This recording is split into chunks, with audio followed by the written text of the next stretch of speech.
Can you really launch a business whilst you're working full time? Can you really create something in the hours you have in the evenings, before work, after work, instead of watching the latest Netflix show? Is it possible? Or is it just a dream sold to us to make us work a little bit harder for crappy returns? Well, the startup stories of real people who do it are what have inspired me to live my life the way I want to. And that is what I want to share with you today.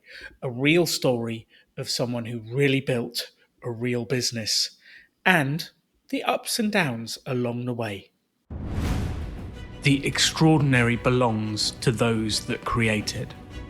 Rebelling against business plans and debt, rebelling against what society expects of us to build cool businesses, make money, have fun, and do good.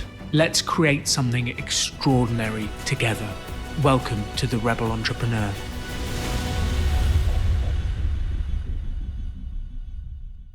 So welcome to the Rebel Entrepreneur podcast, and I'm very excited to have with me Tan from Asian Efficiency. You're back on the podcast for your second visit because in a very small clip you told me about starting your business and how it was, and you caught my attention. You intrigued me, so I wanted to know more. Welcome back to the show, Tan. Thanks for having me back. Yeah, I'm excited to be here today. And today we're not going to be talking about productivity as much, I guess. I guess we're going to be talking about how I built Asian Efficiency, the company that I have. I feel like it might go hand in hand because to build a company, you have to be productive, but we've kind of done the framework of that. So I guess my first question for you, before you launched your business, set the scene for us. What were you doing? What was life like? How old were you? You don't have any grey hairs at all, so you were probably about 12 at the time, but set the scene for us. Yeah, so I grew up in the Netherlands, but I don't look like your typical Dutch person because my parents are Vietnamese. So I was actually born in a refugee camp in the Philippines, and my parents actually met inside of a refugee camp, and I was Wow. born there. And then I was maybe 6 months old when we immigrated to the Netherlands, where I ended up growing up most of my life. And so we grew up with very little money. We had to start our life from scratch, essentially. And so I was always very frugal growing up in that sense. And one of my favorite things to do was go to the library. So I would always go to the library because we couldn't afford books to buy, so we had to borrow them. And so I would read that encyclopedia. And one of the books that I No. came across was Rich Dad Poor Dad, which really inspired me. And so I was maybe 12 years old when I read that book. And my parents, no way. being Asian, of course, they said, hey, you have to become a doctor. You have to go to school. You have to get your degree. You have to do the traditional path. That's how you're going to be successful in life. And obviously, they didn't know any better being refugees and coming from, a third world country. And that's the path that they've taken. But when I read that book, I thought, you know what? Screw school. I'm going to start my business. And so I bet they love that. yeah, they totally loved it because I was helping them out as much as I could when I was starting my business. And the way that happened was I taught myself how to code. So back in the day, I was 12 years old. I taught myself how to code by just borrowing books from the library, teaching myself like web programming languages like PHP. And so I was one of the first people in the world who created an open source RSS reader back in the day. I don't know if you remember what those were back in the day. But I was one of the first to create an open source code that people could use to read headlines and essentially what podcast feeds are now today are RSS feeds. Yeah. And I was one of the first people who created open source code that allow you to kind of parse and read that data. And so I was attracting a lot of clients who wanted to learn how they can use this technology, this code on their websites. And so I started to get a lot of clients, and I got to the point where I had to teach my high school friends how to code because I couldn't do it all by myself.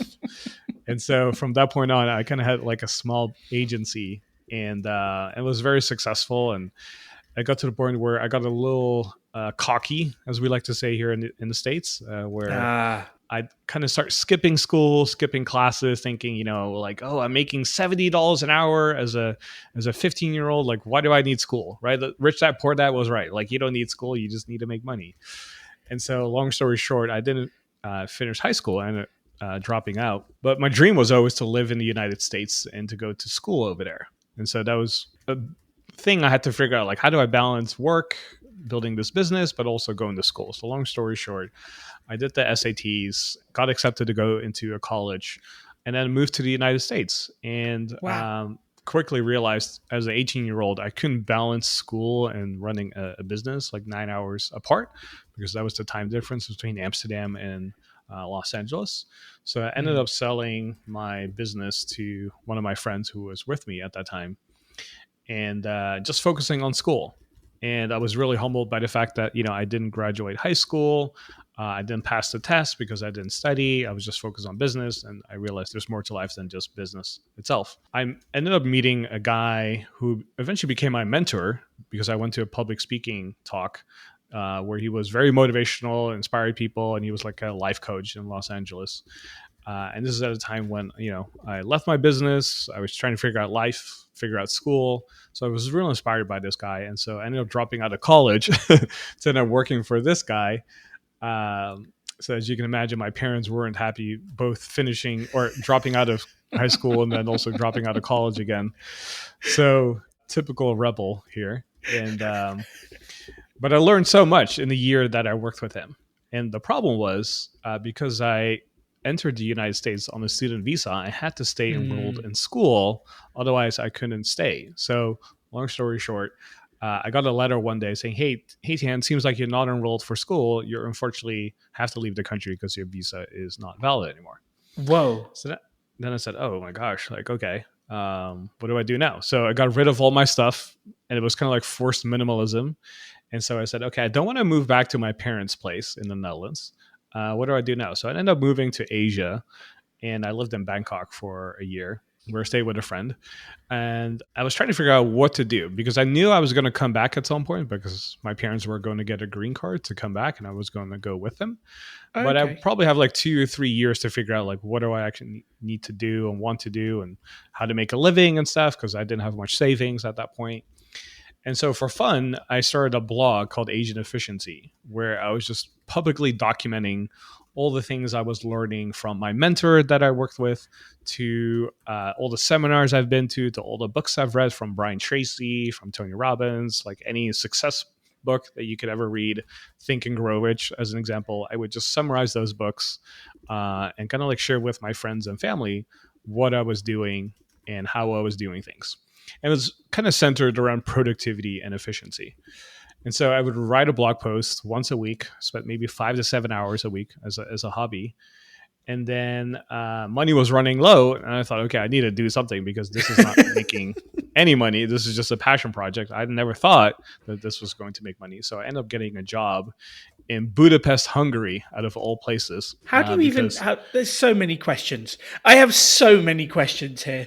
Not least, how do you go from living in Bangkok to getting a job in Budapest, Hungary? Just before we move on from that one. yeah, so I met a friend in San Francisco, and he ended up moving to Bangkok a year later. And then when I told him about my visa situation, he said, "Hey, why don't you come stay at my place for a little bit until you figure things out?" I said, "Okay, yeah, that's nice of you. Let's do that." So I stayed with him for a little bit, and then that's kind of like where the blog got started. I was running out of money and I had to figure out what to do. So I, I ended up having friends moving to Budapest, and they had an SEO agency that they started. And I Okay. actually had never met them in person. They were like friends of friends, but they were saying, "Hey, you have to go to Budapest. It's such a great city, such a great country. These guys, they're running a real successful agency. They would love to show you around because we have so many mutual friends. Like you'll get along just great." So I said, "Okay, let me go visit them." And then I was going to go visit my parents. And so I visited the city, had a great time, got along with the guys. The agency was growing really fast. They needed somebody to manage their accounts. And I said, well, my funds are running low, so I can probably do that. And so I ended up staying and working with them to grow their agency. So I was like their number two person, essentially. Wow. And so when I was working in the daytime on the agency, at night I would continue to write my blog post and just kind of publish like what I was learning and doing. And so over time, by accident, the business of Asian efficiency started to kind of take off because people were now emailing me saying, "Hey, like this is about a year and a half in. Hey, Taylor, I really love your content. Can I hire you for coaching or consulting or anything like that? I said, Mm. no, no, no. Like, this is just a passion project. Like, you know, No, uh, don't give me money. Stop. yeah, that's literally what I said. Like, don't, this is all for free. Like, please consume the free content. Because I never thought this could make money or this was like a business thing, right? And so I was so passionate about this that oftentimes I would skip the happy hours that we had at work Mm. and the events that were happening at night and on the weekends to work on my blog because I was so passionate about it. Yeah. And so I would spend like 5 to 7 hours a week working on my blog and just growing it. And then at some point, I got so many emails of people saying, "Hey, I want to hire you. Do you have a course? Do you have a program?" That a light bulb moment went off, and I said, "Hey, maybe I should turn this into a business and give it a try." How many emails did it take before asking to give you money before you actually went, maybe I should give them something? Probably like 100, 150 emails, most likely, like in the span I of like a love few that. months. Because yeah, I was just in my mind, it was just this was always a passion project, not a Mm. business. This is a passion project. So I was flattered by them, but I had a great time with the agency as well. We were growing really fast, and so I thought, okay, you know what? I'm going to go for the proven instead of going for the unproven, right? And but I just kept getting those emails, and I said, okay, I need to do something about this. So I started to create an audio program, and I launched a audio program helping people sleep better because that's a problem that people were having. I love At that. least that's what I How did thought. how did you decide audio program? Because you could have launched anything at that point. You could have done coaching, you could have done this, you could have done that. How did you decide I'm going to do an audio program? Oh yeah, no. I would have to backtrack that a little bit. I'm glad you bring that up because I tried to do consulting and coaching, and I did that for the Okay. first few things. However, I quickly realized that I didn't like it. So Ah. I like people one on one, like helping in person, but I just don't like online coaching because I just don't feel like that's very personal. And then Mm. also, I find that the effectiveness was very minimized compared to when we do stuff in person. Yes. Oftentimes I was working with executives and they would have to ask permission from their manager or from some leader. And then because of corporate constraints, it was very challenging to do stuff remotely like that. Plus, I didn't enjoy the aspect of coaching in that sense, especially when you have like 10, 15 clients at one point, which I did. And I thought, no, this is not for me. This is not how I like to enjoy my time. And so, Was 10 to 15 uh, hours a fortnight, I guess. 10 to 15 hours every 2 weeks. And then you've got writing the blog and and you've got a full time job. Like, that's intense. yeah. And so I quickly realized, coaching is not for me. Consulting, I like to do it, but it's not like not a thing that I want to do like 5 to 10 hours a week of. And so I said I need to find something that I do enjoy. So I experimented with like the idea of like an online course or an online program. And the simplest version I could launch was an audio program because I would record it one time, sell it, and then see what would happen. It would take minimal effort, but I could quickly test if this is a good idea or not. I did my research online and I found a lot of people were struggling with sleep. And I know that sleep is one of the most important things if you want to be productive. So, long story short, I created a 30-minute audio program to help people sleep better by giving some tips to help them prepare for a great night of sleep. Launched it, and on the launch day, guess how many people bought? Zero. Big fat zero. Well, at Big least you fat did a zero. mini experiment, and I'm assuming it didn't particularly cost you anything to do this, to test that product.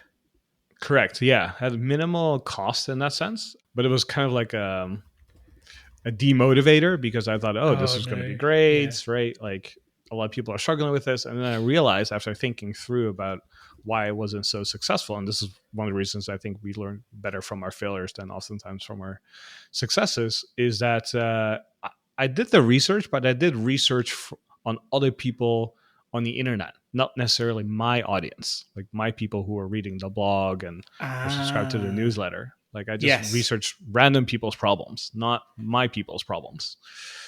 And so I said, what if I flip this around? What if I actually interview the people that subscribe to my email newsletter, that read my blog, and then figure out what problem I can solve for them. So that was kind of the whole lean startup I idea. love this. I love And this because so that's, yeah, find out what problems they have and then create something to fix it. That's the whole aim of the game, and what none of us do when we're starting businesses, because we go, I've got an idea. I'm going to launch this without ever asking, does anyone want it? exactly. Yeah. And when I was doing the interviews, I quickly realized nobody had trouble with sleep. That was not an issue that they had. So, It's not the issue your audience had. They were sleeping like right. babies. Other people had that issue, but it was just not my audience. And so Mm. I quickly realized what they were struggling with was there was a really popular app back in the day called OmniFocus. And Mm. I wrote a lot of content around that at that time, how I was using it and such. So people were kind of drawn to that. And they said, hey, I would love to learn how to use this complex app in a more sophisticated, productive way. And so after talking to enough people, I realized, oh, there's enough people who have the same problem. They want to use this app called OmniFocus, but they don't know how to use it. It's a very complex app, but it's very powerful at the same time. So I said, you know what? Let me create a beta program. And I'm going to invite 5 people, and I'm going to work with you one-on-one to solve your challenges. And out of that, I'm going to create an online course that will basically address all the things that we've talked about. Essentially. So I was building the course with people as we're going through it and validating Mm. it and creating the content. So if I found one solution for one client, I would port that over to another client and then test it with them. And then if that worked for them, try to apply this to another client and refined it. And so by working with a small group, I could create this framework or this system or this online course essentially with them and validate it and make sure that people actually needed it and use it in the right way. So that was kind of the foundation of the course. And so after experimenting for maybe 6 weeks with this beta group, I had enough content to put a course together. So it took me a few weeks more. And then when I launched it, it just went through the roof. Like it was Did it? really well received. People really loved the content of it. The marketing was not that great, but the offer was very good. And that's the first lesson I learned very quickly. It's not necessarily how good your marketing is, it's how good your offer is. In other words, like does your Mm. solution really address a pain point that people have, and do they want it and need it? And so that's where things kind of took off.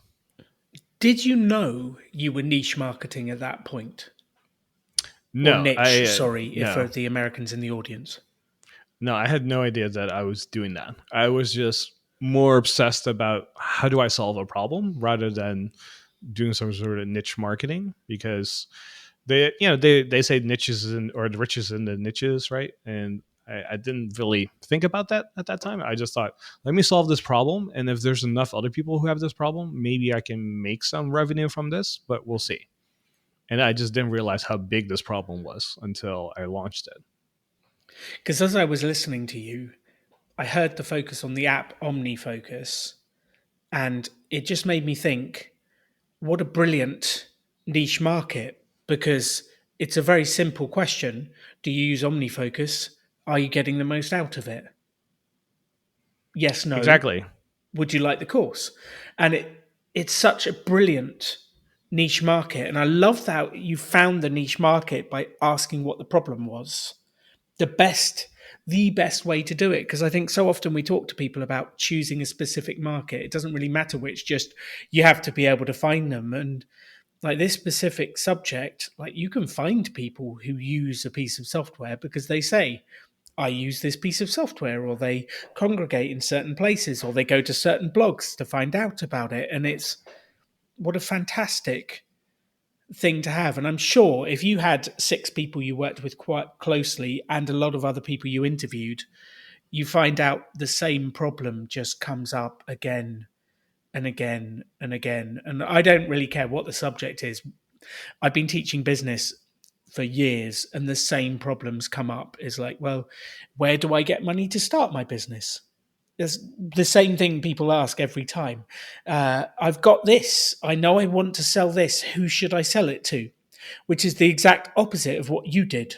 You didn't start with the thing, you started with the people and then asked them what they needed. But everyone starts the other way round. And the same in finance, every time, same problems come up. If you speak to people about their money, they go, I just don't know where it goes each month. Well, there's a simple solution for that. Let's check. Give me your bank account details. I will find where it goes for you. I'd love everyone listening to this to hear what Tan said. He found an audience and asked them what they wanted and then produced that. And that's what created the success. When he did it the other way round, where he went, okay, what's the biggest problem in the market, supposedly, and I'll just build something and see if it sells, it didn't work. But when he actually went to people and said, what's the problem? What's the thing you're focusing on? I think that's genius. And I know you said you just stumbled into it, but I'm sure somewhere through the mentors you had in the past and the books you had in the past, there's something in there that said, I just need to ask what they need to buy. So, like, I think you're doing yourself a disservice by saying it was just, oh, it just happened. Like, I'm sure somewhere within there, there's some smarts that came through and you made it happen. And yeah, I love that. I love that. Okay. So you've created this course, you've put it online, and people bought it like straight away. Was it a slow build? Did you do one of these big fancy launches where you like advertise it to millions of people? And how did it work? Yeah, so the way it went down was because I had a blog, I also had an email newsletter. So at that Mm, time, I want to say maybe like 8,000 email subscribers at that time. And again, I've never monetized really that email list before. And so when I launched it, I just had a simple landing page that says, "Here's the course, and for the first 100 buyers, you're going to get a special bonus." It was kind of like mm, a very simple product launch formula that's very popular online that people use. But it wasn't like time was running out or anything. Like it was just first 100 people, you get a special bonus, and then you can buy the course forever, right? Whenever you want to. And so the first 100 bonuses flew within the first day. I was thought, oh my gosh, like whoa. I'm on to something here. And so one thing I've learned from my mentor was when the iron's hot, you got to keep striking. You got to keep doubling Mm, down because it's not going to last forever. And so I remember him saying that, and I said, okay, this is hot. It might not be hot forever. So what do I need to do to make sure that I'm striking while it's hot? And so I started learning how to advertise on AdWords. This is like the major ad network at ah, that time. This is maybe 2013, right? So Facebook advertising was not a big thing yet. AdWords was like the main player back then. And so I literally bought a book on Google AdWords, was reading it obsessively the same week. And I thought, okay, let me launch my AdWords campaign and then see what we can do. And that was kind of the rocket fuel to everything, because once I put some basic advertisements in place, sure, I lost some money in the beginning because of learning how to use it and stuff. But within like 2 or 3 weeks, it started to really go and convert. And that was kind of the rocket fuel that allowed me to go really full time. So it was just, yeah, we had a launch, right, and it went well, but it wasn't giving me the confidence to say, okay, now I have enough money regularly coming in to go full time. But once I bought AdWords and it started to profit from that, where I could spend, let's say $12 to acquire a customer, but they end up paying me $70. Now that difference makes a lot of sense. And so that kind of gave me the confidence to say, now I can go full time, and the money started growing and the revenue started coming in. And so that was kind of like the thing that allowed me to go full time. brilliant. So, like, I'm really curious. I have a thought in my head, but I want to know, how did you find the keyword that converted? Like, what was the keyword that converted? How did that happen? Because so many people use Facebook adverts, Google adverts, and they put adverts out there and their money just vanishes and there's no conversion and then they stop using it. And it's not an easy thing to do to get that stuff working. How did you discover that?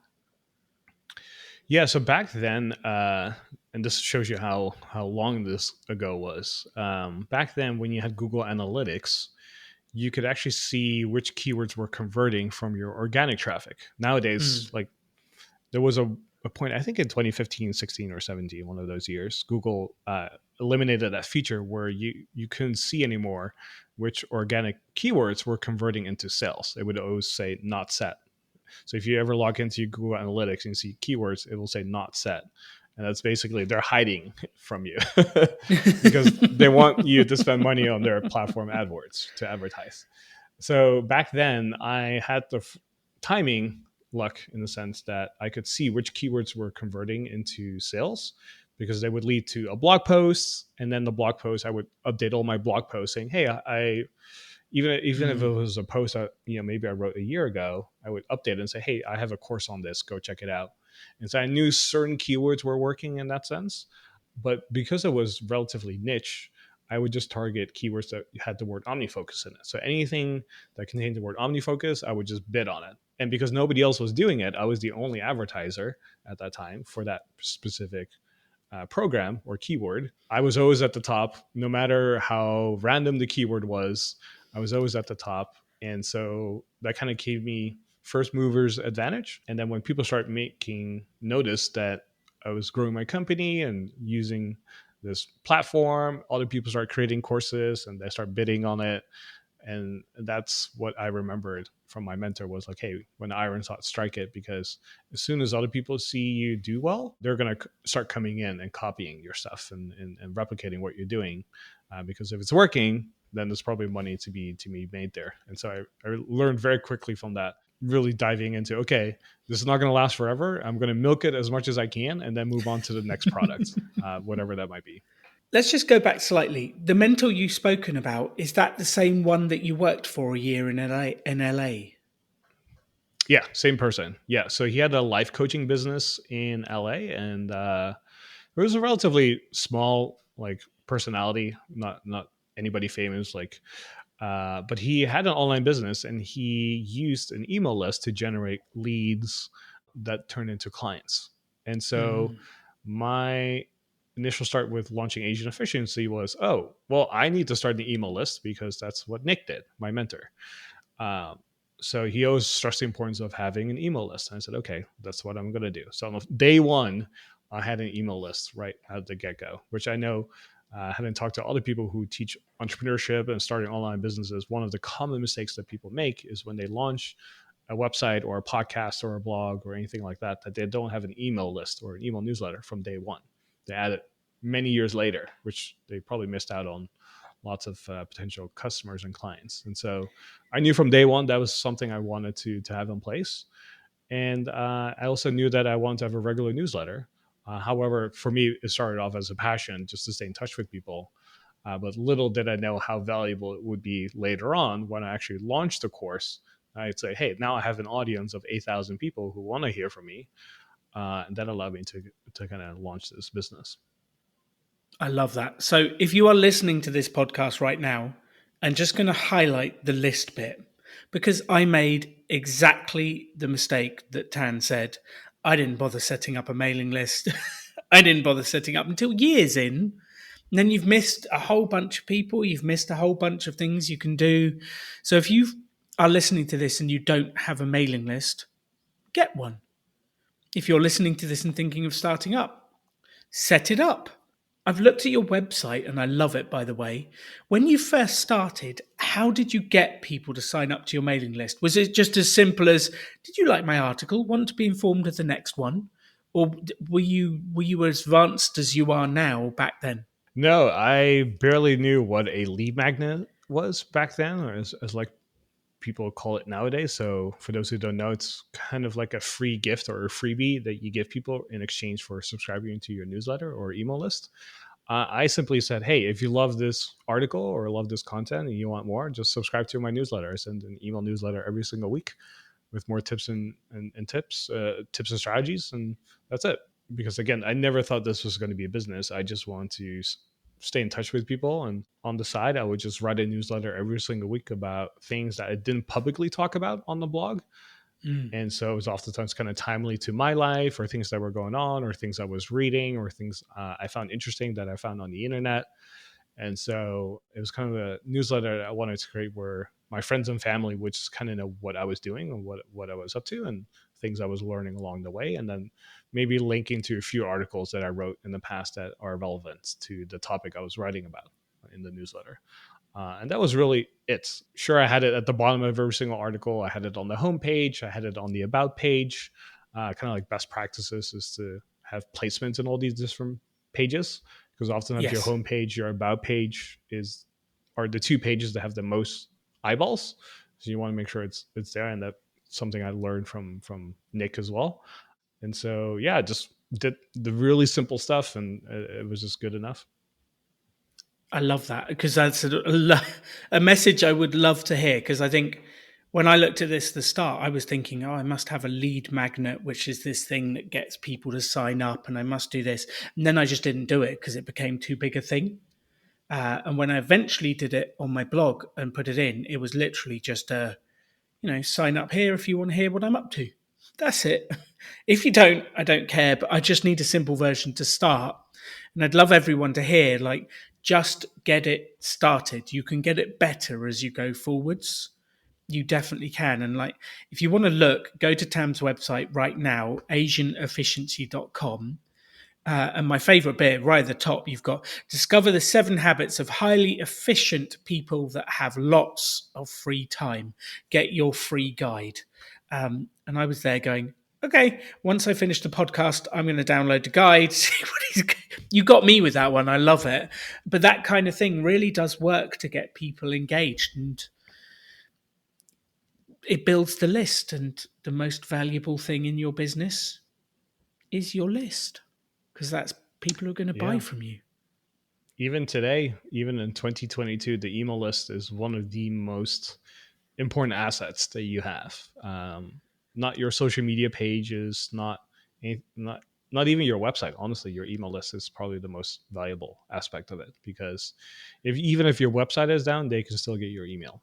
So it's a way for you to be directly in touch with people, versus with your website, you don't have direct communication with your people necessarily, and neither do your social media pages, because they're controlled by somebody else that can say, hey, you know what, I don't like your content or page, and I'm going to shut it down. So the email list is the really most valuable thing that you own. And so I would always recommend that people, one, start one, but also nourish it. Just give a lot of free stuff away, give a lot of value to your readers, and you'll be in good shape. I couldn't have said it better myself, so I'm not going to repeat it. I'm just going to leave it sitting there, get a mailing list. So you've been on this incredible journey, and I'm so impressed. From building this business, what are the biggest things you've learned along the way that you think the audience could use to help them make progress in their business? Because we've highlighted a couple. We've highlighted focusing on the problem you're fixing and actually asking upfront what the problem is.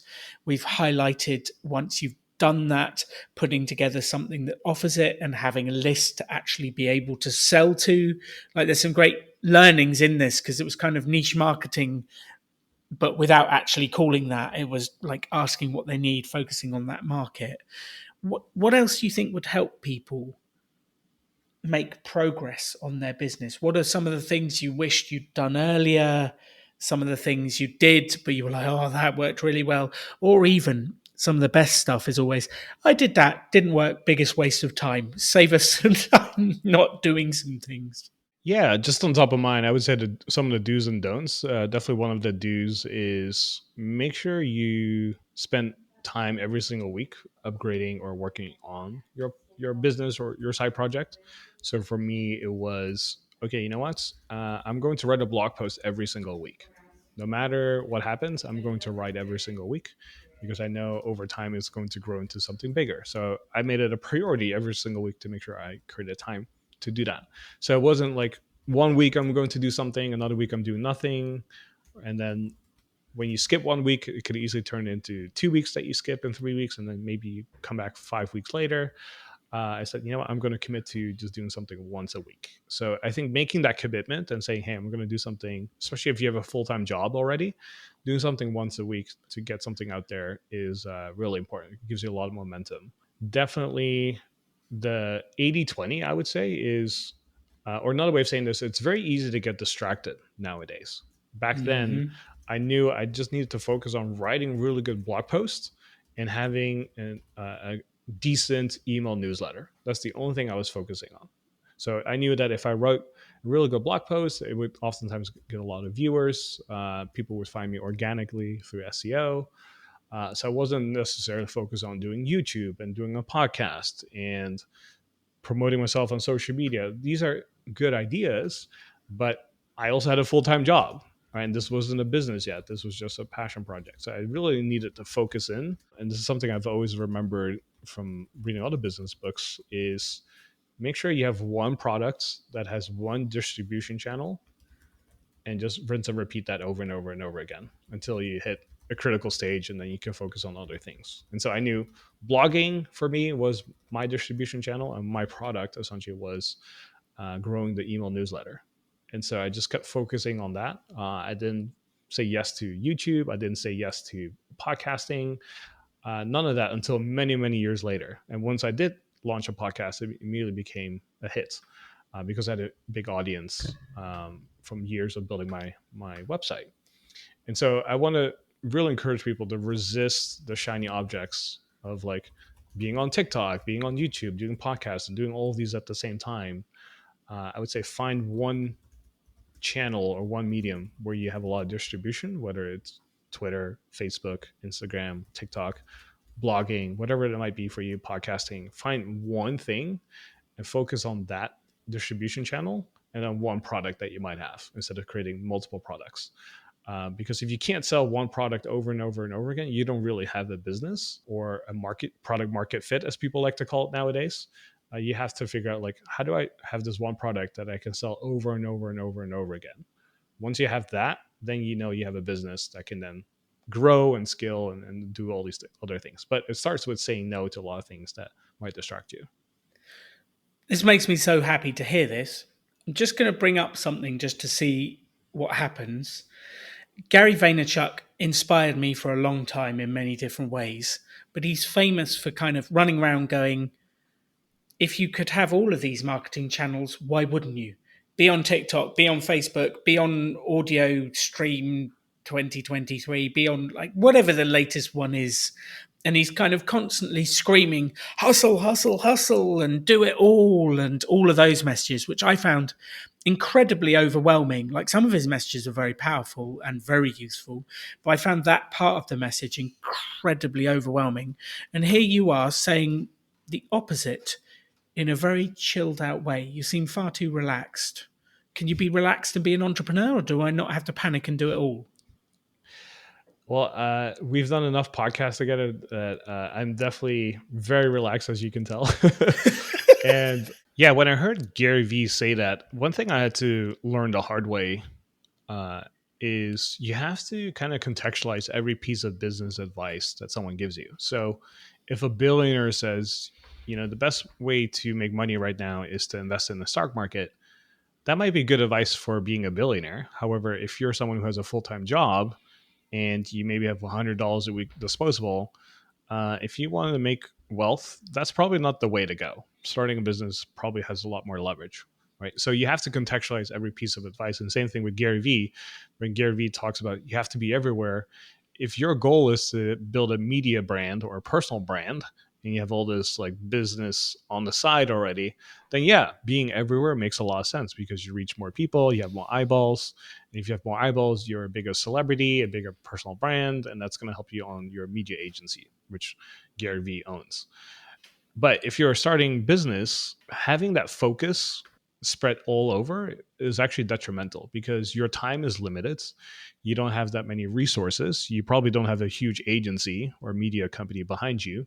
So, in the maybe 2, 3 hours a week that you have available, you really have to focus on what matters. And what matters is the product that you have or build and the distribution, whether that's, you know, advertising, whether it's podcasting, whether it's blogging, being on social media, whatever that might be for you, you have to focus on that. And oftentimes, even with social media, I would focus on one platform and get really good at it before you start being everywhere. And so while the advice is good, you just have to understand how to contextualize it. So in this case, if you're a starting entrepreneur, I would actually say, hey, focus on one channel, one social media channel, get really good at that and grow that before you decide to move to other places. It's like pick the one. I'm going to be an expert in TikTok. I'm going to be an expert in this. I'm going to be an expert, and I'm going to focus on that one thing to grow my business to start with. Because I know whenever I do, like, I'll do a little bit of LinkedIn and I'll do a little bit of Twitter and I'll do a little bit of Facebook, and then none of them ever make any progress. And I feel like I'm just putting a post out on each and shouting into the void, the black void of social media where my messages get swallowed and disappear. I love that. So please, if you're listening to this, hear this, focus on the one channel. Focus on that channel, that distribution that you can get your product out to the world. It's phenomenal advice. And it is the opposite of what a lot of people advise you to do out there. Focus is so critical. One thing I'm curious about, Tan, is mentors. How did you find and keep mentors? Has this been your only mentor? Have you had many others? How did that work? How did you get people to help you make progress? So I want to say I have maybe two mentors thus far, and the first one, Nick, that I mentioned, I met him because I was at a seminar, his seminar by any chance. So I went to his talk, and I was really inspired by his message of just like living your best life possible, and I after he was done with his talk, I said, you know what, I would love to quote unquote pick his brain, which is actually the worst thing to do when you want to have a mentor is to say, can I pick your brain?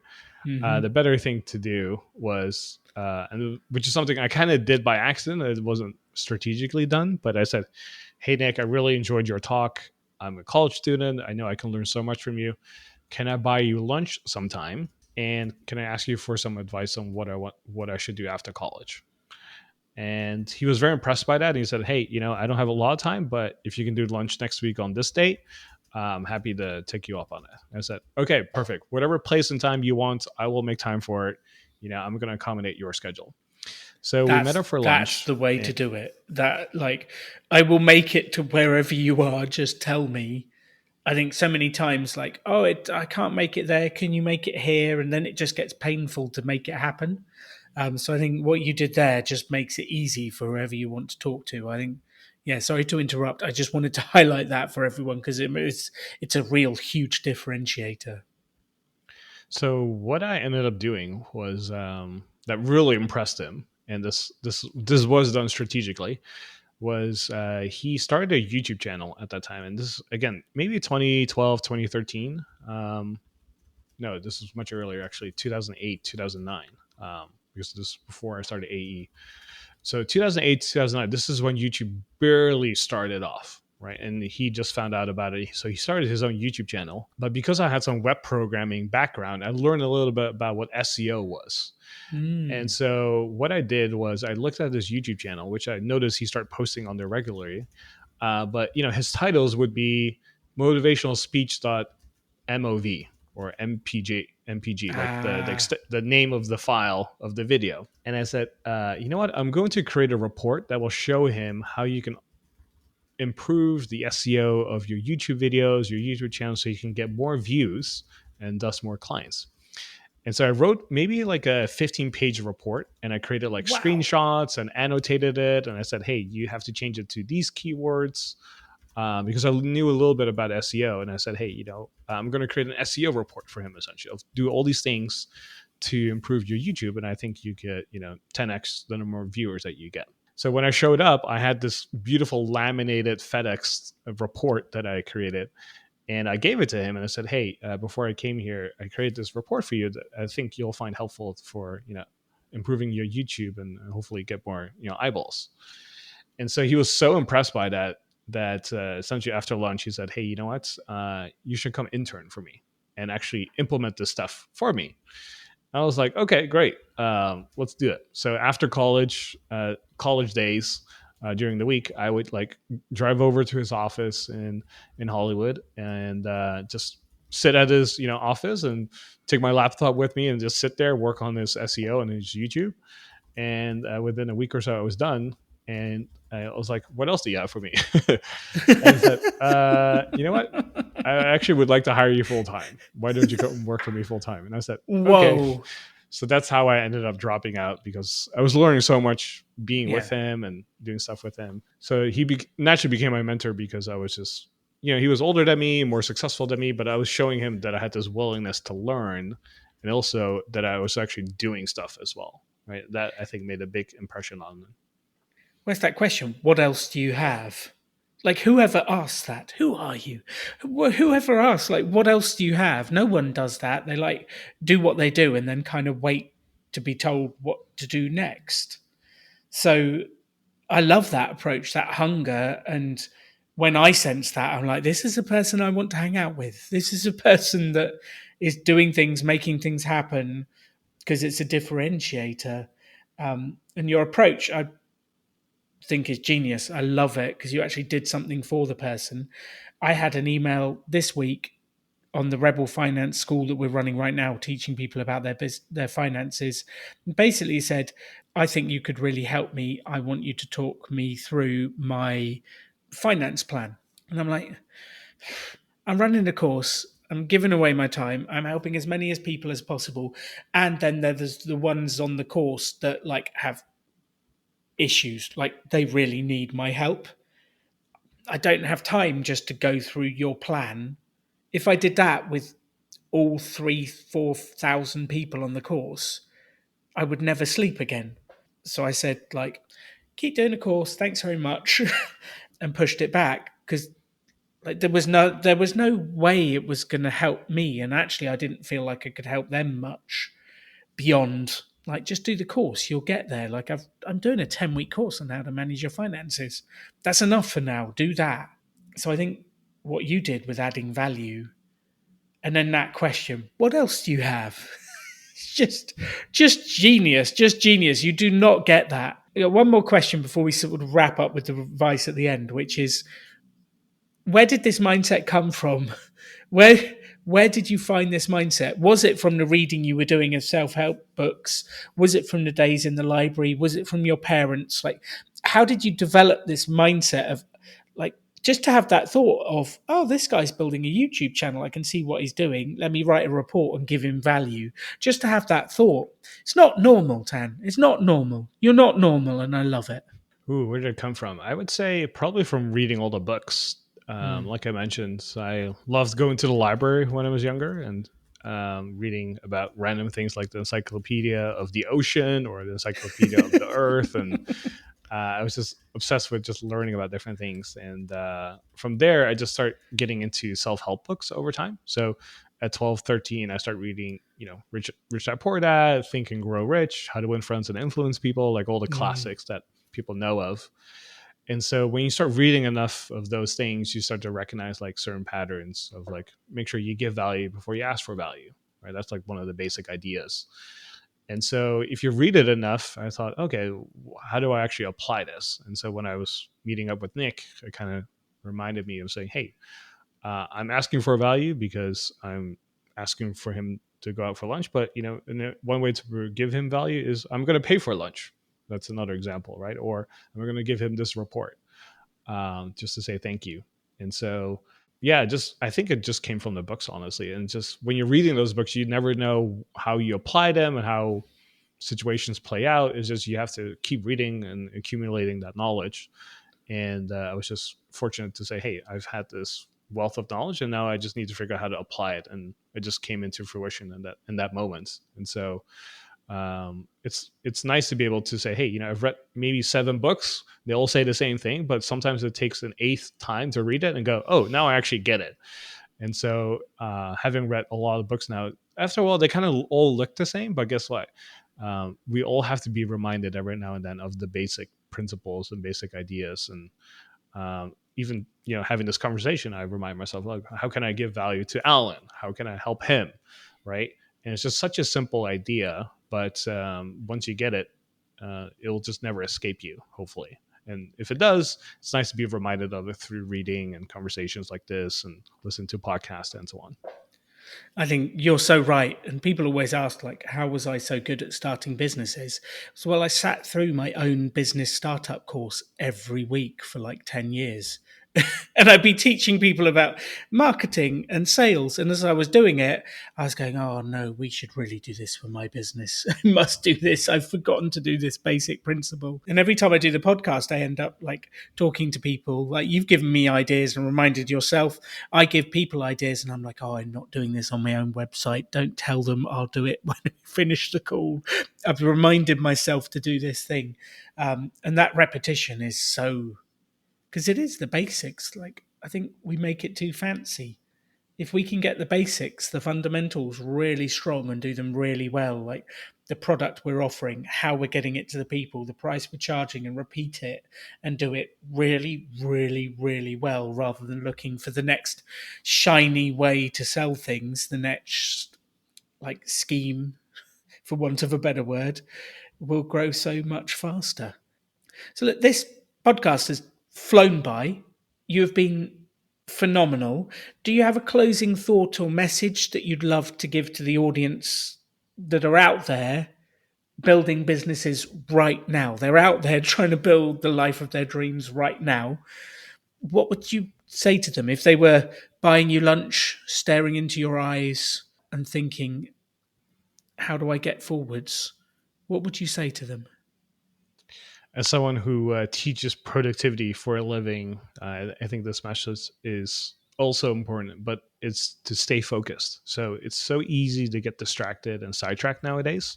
Like I said, to be everywhere, to do X, Y, and Z.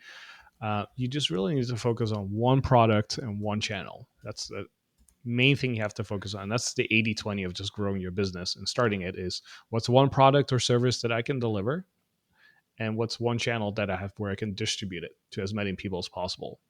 So if you can focus on those two things, everything else is kind of like secondary or tertiary.